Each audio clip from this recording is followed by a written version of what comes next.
ये हमारी तीनों सेनाएं हैं जिसकी वजह से हम सब खुली स्वतंत्रता की सांस ले पाते हैं। ये आपका शौर्य है, ये हमारी सेनाओं का पराक्रम है, ये हमारी सेनाओं की बहादुरी है जो भारत मां की, मां भारती की रक्षा के लिए एक कदम पीछे नहीं हटाते। दुश्मन की गोली सीने पर खाकर भी तिरंगे में लिपटकर घर वापस आना बेहतर समझते हैं, इसकी बजाय कि दुश्मन 1 इंच हमारी भूमि पर पांव रख सके। ये केवल आपकी वजह से संभव है। आपके शौर्य को सलाम, आपके पराक्रम को सलाम, आपकी बहादुरी और वीरता को सलाम। डिफेंस रिलेटेड फौजी भाई को नमस्कार। आज हम लोग जो अपना पेंशनर्स के लिए डीआर तो बढ़ोतरी हो गया, लेकिन अक्टूबर महीने में पेंशन कितना मिलेगा। 58% डीआर के साथ सिपाही से लेकर ऑर्डिनरी कैप्टन तक पेंशन में कितना बढ़ोतरी होगा। इसी महीना पेंशन 58% डीआर के साथ कितना मिलेगा, टेबल के साथ पूरी जानकारी इस वीडियो को माध्यम से ले लेंगे। अभी देखो, जो लेटर जारी हुआ था 8 अक्टूबर को लेटर जारी हुआ था। जल्दी से जल्दी डीआर का जो भुगतान है अरियर्स 3 महीना का मिलना चाहिए। उसका बाद अक्टूबर महीने में जो डीआर 58% के साथ ही मिलेगा। इसी में दिया वो देखो, इसी में आकर ये बेनिफिट जो सेंट्रल गवर्नमेंट एम्प्लॉय है, जो फैमिली पेंशनर हो, जो सर्विस पेंशनर हो, सभी को बेनिफिट मिलेगा। लेटर भी जारी हुआ था। जल्दी से जल्दी करने के लिए देखो, पूरा ऑफिस, हेड ऑफिस को भेजा हुआ है लेटर। इसी में देख लेना आप लोग। कभी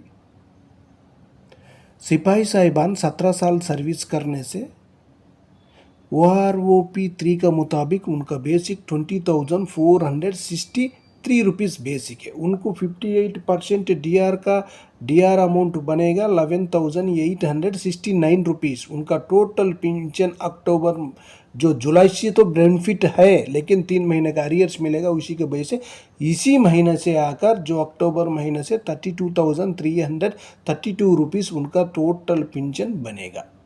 देख लेना, आपका अकाउंट में क्रेडिट हो जाएगा। इसी महीना इतना अमाउंट होना चाहिए। नायक साहिबान 22 साल सर्विस करने से 23,569 रुपीज़ उनका डीआर का अमाउंट बन जाता है 13,670 रुपीज़। Total pension 37,239 rupees. देख लेना नायक साहिबान का। हवलदार साहिबान 24 साल सर्विस करने से OROP 3 के मुताबिक 24,763 उनका बेसिक है। डीआर का अमाउंट बन जाता है 14,362 है। टोटल पेंशन आकर 39,125 रुपीज़ तक इनको मिलना चाहिए। उसके बाद ऑर्डिनरी नायक सूबेदार साहिबान 24 साल सर्विस करने से 25,738 रुपीज़ बेसिक है। उनका डीआर का अमाउंट बन जाएगा 14,928 है। उनका टोटल पेंशन आकर 40,666 रुपीज़ तक इसी महीने में मिलना चाहिए। जो 3 महीने का जुलाई, अगस्त और सितंबर का आकर 3 महीने का उनको अरियर्स मिलेगा। इसी महीना जो 15-16 तारीख तक मिल जाएगा।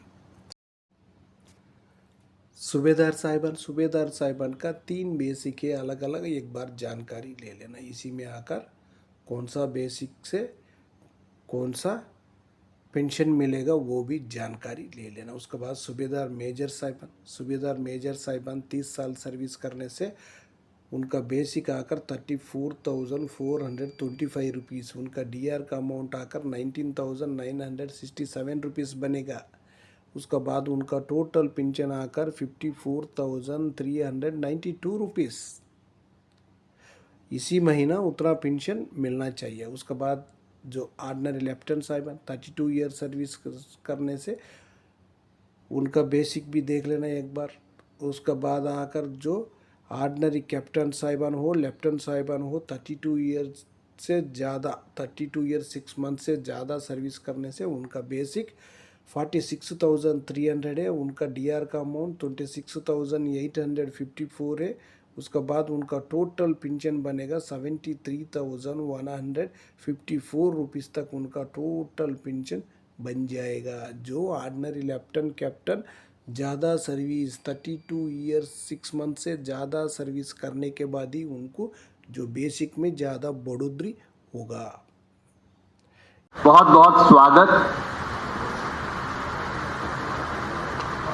पूरे देश को, कर्नाटका के हर भाई बहन को आप पर गर्व है, आप पर फक्र है, आप पर नाज है। ये हमारी तीनों सेनाएं हैं जिसकी वजह से हम सब खुली स्वतंत्रता की सांस ले पाते हैं। ये आपका शौर्य है, ये हमारी सेनाओं का पराक्रम है, ये हमारी सेनाओं की बहादुरी है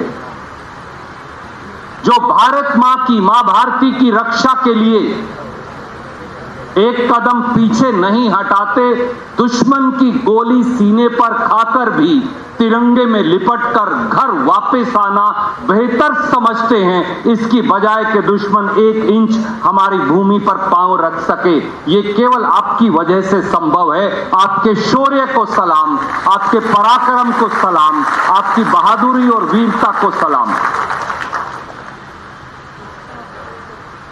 1965 की लड़ाई हो या 1971 की लड़ाई हो या 1947 में कश्मीर में कबायलियों द्वारा और पाकिस्तान की सेना द्वारा किया गया हमला हो, हर बार हमारी सेना ने, और फिर कारगिल हो या इस बार ऑपरेशन सिंदूर हो, हमारी सेना ने जाबाज तरीके से और बहादुरी से और पराक्रम से हमेशा दुश्मन को जवाब दिया है कि मां भारती की तरफ अगर एक आंख उठाकर कोई देखेगा तो फिर हमारी सेना उसका वो हाल करेंगी जो हमारी सेनाओं ने करके दिखाया है। पाकिस्तान के 2 टुकड़े आपने करके दिखाए इंदिरा जी के नेतृत्व में, और एक बार फिर ऑपरेशन सिंदूर में आपने कर दिखाया कि हमारी सेना दुनिया की सबसे बेहतरीन सेनाओं में से है।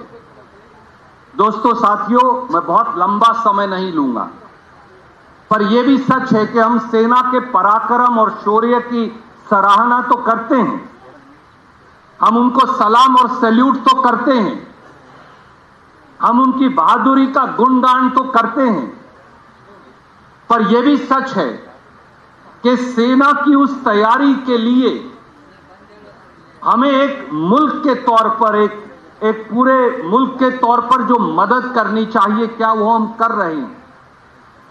ये सवाल भी जय हिंद सभा के माध्यम से उठाया जाना चाहिए। I am really proud of by standing with all of you in this podium on one of the marvelous function organized by Karnataka Pradesh Congress Committee.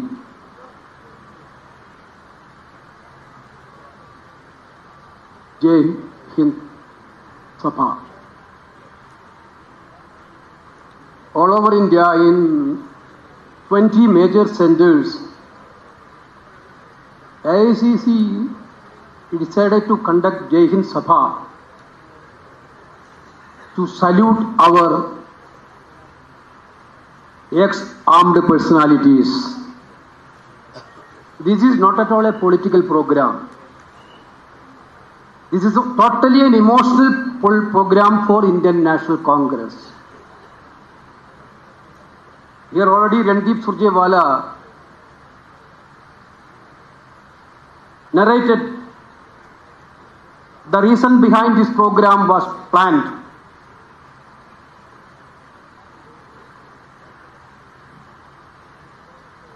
This program, All India Congress Committee planned to salute the services of the person who served in the armed forces, was serving in the armed forces. This is the only major objective.